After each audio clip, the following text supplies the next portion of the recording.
Hi, my name is Jessica Crabtree, and I completed my capstone project on how technology can help students mentally solve different ratio and proportion problems.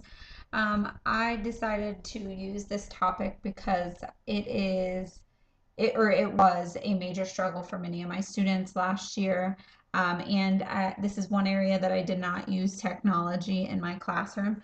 So I thought that this would be beneficial for not only myself, but also for my students in the upcoming school year. Going into my introduction, my summary or rationale for my project was obviously to start with helping my students or using technology to help my students mentally solve different ratio and proportion problems. The ratio and proportion problems all fall under the Common Core domain of analyzing proportional relationships and using them to solve real world and mathematical problems. Next year, going into Common Core and being completely under the Common Core umbrella, there is going to be more of a focus on ratio and proportional reasoning than there has been in the past. They have still been topics that have been covered in the past, but there's more of a push starting next school year. So this is another reason why I really wanted to make sure I focused on ratio and proportional reasoning and getting my students to use mental math um, in solving those types of problems. One thing I realized last year, many of my students were struggling with different mental math skills or their basic math facts oops, sorry, and I really want to make sure that I improve upon those skills as well. I had many students that were struggling with basic adding and subtracting problems. So if we don't have that basic understanding, it makes it very difficult to move on to harder concepts without using tools like calculators. So my goal is for them next year to be able to hopefully get a better understanding of those basic math facts and mental math skills, so they do not need to use a calculator to answer those types of ratio and proportion problems. Different resources that I explored were different websites, free websites, and apps. It was really important while I was exploring these websites that they were free because my district does not have the funds to provide me with websites that cost money. There are some websites district wide that we do have access to, but none of them are strictly focused on math in particularly. Um, and since our district does not provide these resources, it would be way too expensive for me to provide them, so they need to be free. Um, this is beneficial, like I said, for myself and my students going into next school year, knowing that ratios and proportions are going to be a big push with the Common Core. But it's also really important that I tie in real life situations. I think that using technology will help me do that, and some of the different resources that I found will help me tie in ratio and proportions into these real life situations. I think it's going to be beneficial for my students because as I've seen in the past 3 years, many of them have lacked mental math skills, and I feel like that is a skill that they will need to use going forward in their lives, just to be able to do basic math facts mentally without using a calculator. So I think that'll help them and will help them move on to ratio and proportion problems and multi-step problems um, more easily. My goal for the project was for me to find different websites and apps and different forms of technology to use for ratios and proportions and mental math for my students. Like I said earlier, I do need to make sure that these websites are free, so I was able to find different websites that were going to be easily accessible for not only myself, my students, but also their parents. Another thing that I kept in mind while I was looking for these websites was keeping in mind my parents of the students. A lot of the time last year, the different sites or different technological resources that I used, my students were able to access at home, but they were not very parent friendly. based on the material that we were using and the type of book that I was using last school year.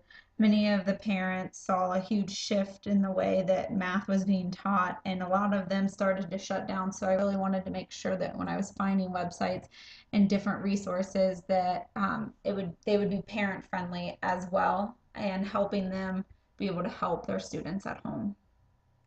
Next, I've listed the different standards that I used in my project that students would be using when I actually am able to put this or implement this into my classroom next school year. The first one would be creating an innovation. And I'm not going to read all of this to you because I know that you have all of this based on our readings. Our next one would be critical thinking, problem solving, and decision making. And the last one was digital citizenship. I really want to make sure that I hit more on digital citizenship just because I feel like many of our students have issues using um, or following ethics and what should be done online and what should not be done online. So I really want to make sure I hit home with this digital citizenship. Um, my timeline for the project, I followed this pretty closely. Obviously, we are in June 8th through the 14th, which is where I'm putting everything else together and putting my video presentation online and on our Ashland website. But everything else I've pretty much followed to um, this timeline. My goal is to probably be later than June 15th, but look at the different feedback that I get from my peers and make adjustments and changes before I completely submit my project online.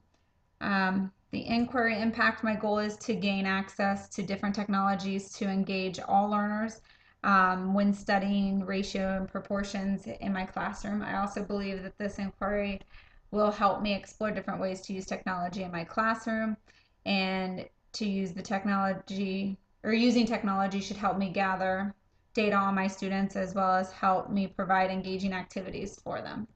So with that being said, I think that's a good segue into my annotated bibliography.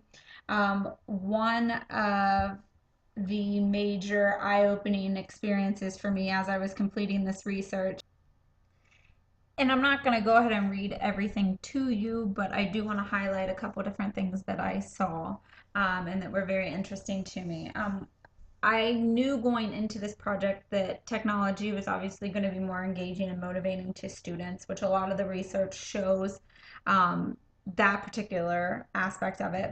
But I found it very interesting how many different articles that I found with my research that it actually improved test scores and understanding of mathematical concepts and understanding of problem solving skills, and how the problem solving skills for students improved tremendously when once technology was implemented for different subject areas.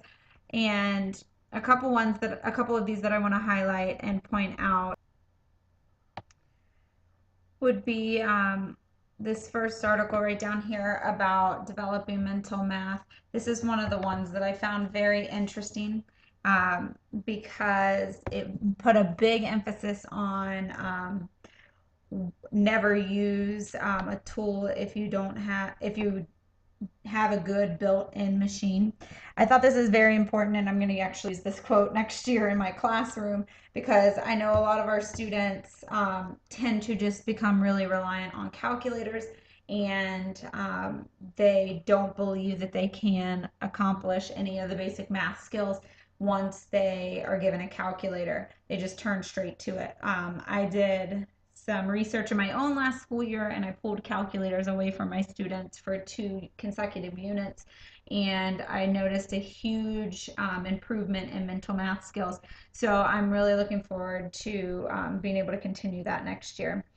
Another article that I found was very important was how different technological interventions improve student academic achievement in math and language arts. for identified at-risk middle school students. This was a study that was completed with middle school students, and they were split into two different groups, at risk and students that were not at risk. And they were given a computer-based program and a paper and pencil-based program.